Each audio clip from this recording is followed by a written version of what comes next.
Hi, you're right. I'm Jamie. Thanks for taking the time to tune in.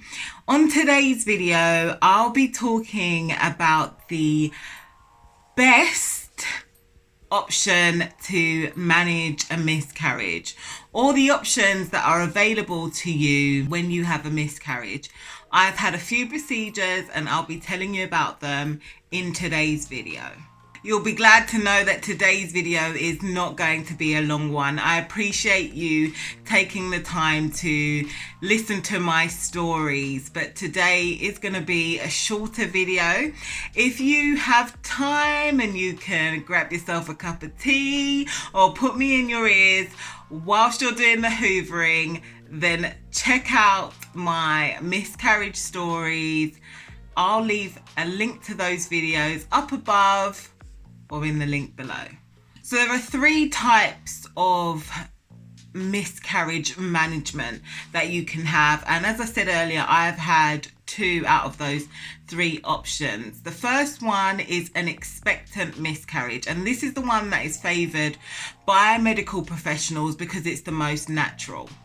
Once your miscarriage has been confirmed, they usually give you a week or 2 to see if you will pass the pregnancy naturally. If you do pass the pregnancy naturally, there will usually be a large clot, a lot of bleeding, like a heavy painful period. And then a few weeks after that, they will then do a pregnancy test to see if your HCG levels have dropped. And if they have, then you have passed the pregnancy in full. If things don't go to plan and a few weeks later you've still not passed that pregnancy, you may be offered a drug treatment in order to pass the pregnancy if you haven't passed it naturally already. So I've had this type of procedure before. It's a medical management of miscarriage. When my waters broke with my second trimester miscarriages, I didn't go into labour straight away. I didn't go into labour within the first 2 weeks. I was becoming septic, I had an infection, and it was essential that I delivered my baby sooner rather than later to avoid further complications. So what was offered to me was a medical miscarriage, medical management of a miscarriage. You're given 2 pills. So once those pills have been inserted into you, you then have contractions and sometimes bleeding, and you start to go into labour to remove the tissue, any remaining tissue or pregnancy that's inside you still. You would think after having a medically managed miscarriage that was the end of it. But with my second trimester miscarriage, it wasn't as simple as that. It wasn't straightforward. And even after having a medical management of the miscarriage, there was still remaining tissue inside me, and it was not going to pass naturally. I immediately stopped bleeding, and I had to then be offered the third option when it comes to managing miscarriage. Why don't you go ahead and like this video if you liked it, and hit the subscribe button so you can see more of me. My second trimester miscarriage was a little bit more complex, and I had to have the medication inserted by a consultant who made sure that she got those tablets right up in there, up as far as she could. And they wanted to put a tampon inside so that everything would stay up there. And I hadn't worn tampons for years, and I was not prepared to wear one. I thought that I had at least, half an hour to get home and for the procedure to take place. That did not happen, and I talk about that more in detail or more in depth, depending if you really want to hear about it, in one of my other videos, which is my second trimester miscarriage story. So it will pop up in the card somewhere if you want to check that out. So I have now had the option of a expectant miscarriage. I have had the medical management of a miscarriage, and now we're on to a surgical management of a miscarriage. Now, I had a surgical management of my with my 12-week miscarriage. It's a D&C, dilation and curettage. I've probably butchered that and said it terribly wrong, but I will leave the name somewhere along here. So I had that procedure done. My baby had stopped developing around the 11-week mark. So I was advised to have a D&C, and they used this spoon-like instrument to get everything out. You're put to sleep, and for me, the procedure went well, it was fine, but I did have a terrible reaction once they woke me up.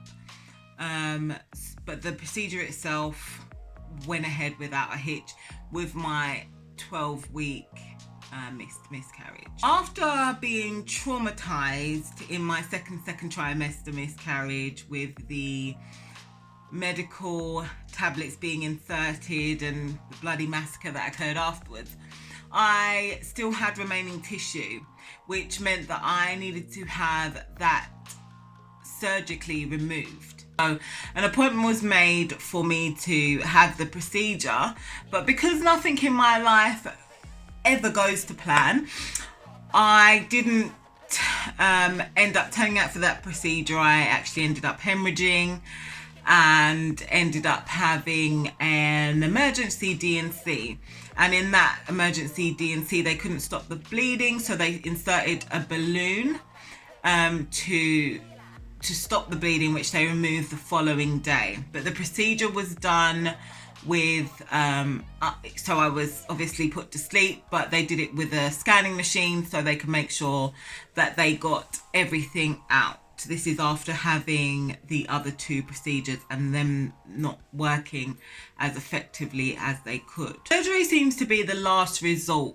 I've never been pressured into having surgery, but for me, in hindsight, having a D&C, as much as I hate being put to sleep because of the experience I had being woken up, it probably is the best option to make sure that everything comes out, because the other options can fail and sometimes there's remaining tissue.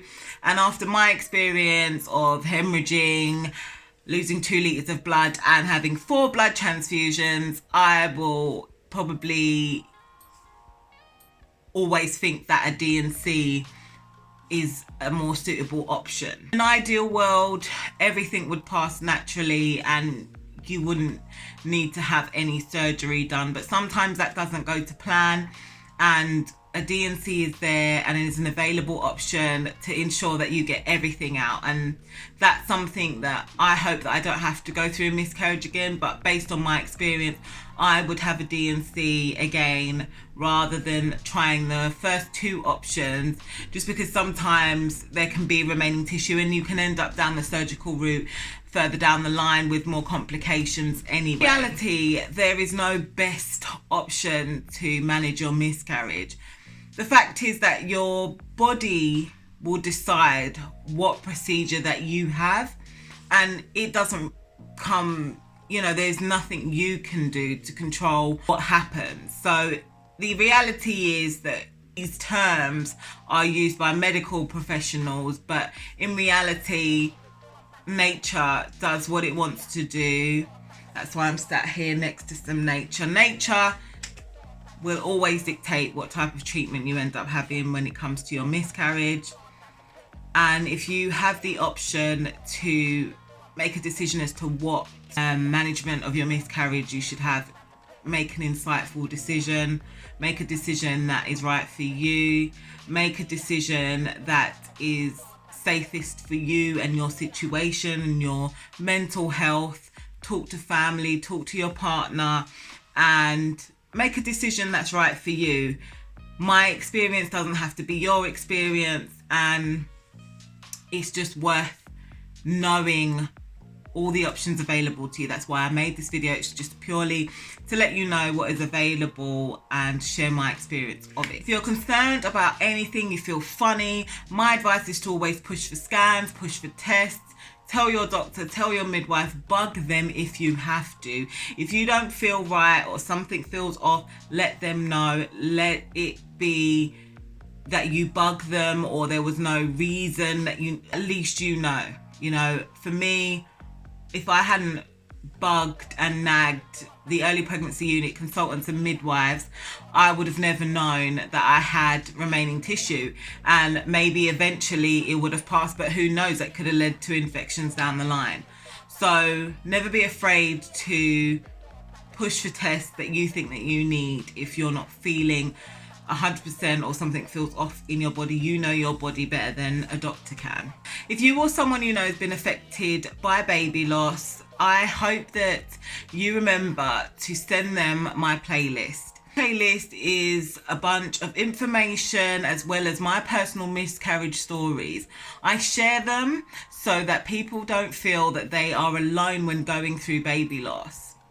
I am here for you. I know your experience. Follow me on Instagram. Send me a direct message. I've spoken to a few women who just felt like they were going through this alone, and you are not. So share this with anyone you know who's going through a difficult time. Let them know that you're thinking of them and that there are people out there who understand what you're going through. I created this channel because I wanted to create a community of people who empower and uplift and encourage one another. So I share my stories in order to do that for others. As always, leave me an orange heart in the comments below if you've been affected by a miscarriage or you know someone who has.